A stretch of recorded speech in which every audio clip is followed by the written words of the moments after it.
সুনিতা, তোমার একটা কথা বলি। তুমি হঠাৎ করে দেখি কোথায় কোথায় চলে যাও, আর এত সুন্দর সুন্দর স্পটগুলো খুঁজে পাও, কিভাবে পাও এগুলা? ভাই, যাদের পয়সা আছে তারা কাশ্মীর যাচ্ছে, ব্যাংকক যাচ্ছে, গোয়া যাচ্ছে, তারপরে আন্দামান যাচ্ছে।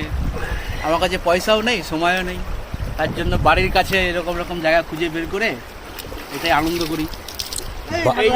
কাশ্মীর বাড়ির কাছে? বাড়ির কাছেই তো, নর্থ বেঙ্গলের ছেলে, নর্থ বেঙ্গলই তো এটা। তার মানে তো তোমার গোটা নর্থ বেঙ্গলটা ভালোই, মানে যত ছবি দেখি আমি, নিশ্চয়ই এক জায়গায় যাও না? না না, তাহলে অনেক অনেক জায়গায় তুমি গেছো হ্যাঁ বা যাও।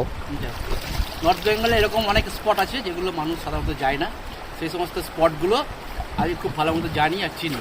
কিন্তু আমাদের এই নর্থ বেঙ্গলের মধ্যেই কিন্তু এত এত সুন্দর জায়গা আছে যেটা হয়তো অনেকেই জানে না, অনেকেই জানে। কিন্তু সবাই বাইরে